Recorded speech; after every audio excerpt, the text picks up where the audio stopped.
აი როგორ აღებ ავტომობილს ამასაც დიდი მნიშვნელობა აქვს. როგორ ტენი, აი როგორ ტენი, ხო? მაგალითს ვამბობ, აი როგორ ტენი, აი ამასაც მნიშვნელობა აქვს, ხო? აი როგორ ტენი, ამასაც აქვს თავისი წესი ამის დატენვას. ამიტომ ჩვენ ვისაც ელექტრომობილს ვაძლევთ, ყველას უხსნით, რომ 3 თვეში ერთჯერ ჩვენთან უნდა მოიყვანონ კოკი და ერთი დღე უნდა დაგვიტოვონ მანქანა, რომ თავიდან ბოლომდე ჩვენ შევამოწმოთ. ამის ბატარეა არ არის ისე, რომ 500 წელი იმუშაოს, ხო, მას ჭირდება მოვლა.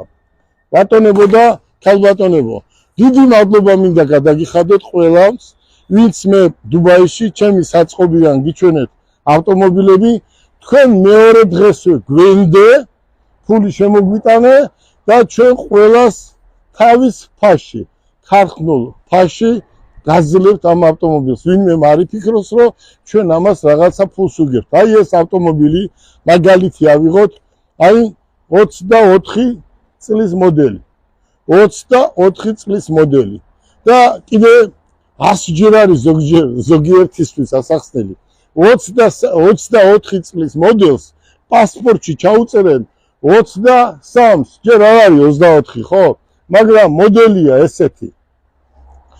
გისურვებთ წარმატებებს. ეს პროგრამა დამთავრდა, ეს 400 მანქანა ჩამოვა და ჩვენ მოსახლეობას ამას 10, 15, 20 დღის განმავლობაში დაურიგებთ. ჯერ შემოსულია 80-მდე ავტომობილი, რომელსაც ყოველ დღიურად გავაფორმებთ და გადავცემთ. მე მინდა დიდი მადლობა გადაუხადო აგრეთვე მომსახურეობის სააგენტოს, საბაჟოს, რომ აი ამ საქმეს დადებითად მიუდგნენ.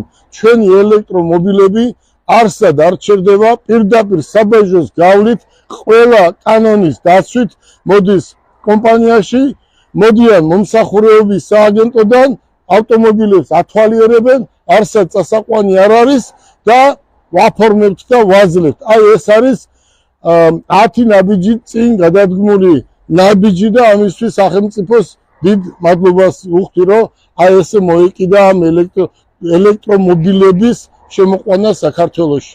დიდი მადლობა მინდა კიდევ ერთჯერ გადაგიხადოთ, ვინც გვენდეთ, გარანტიას მოგცემთ და ეს კომპანია მოემსახურება თქვენს ავტომობილებს. გისურვებთ წარმატებებს და მათე მოტორში შეიძინეთ ავტომობილი, თუ გინდათ ელექტრომობილი, გყავდეთ გამართულ მდგომარეობაში. აბა კარგად.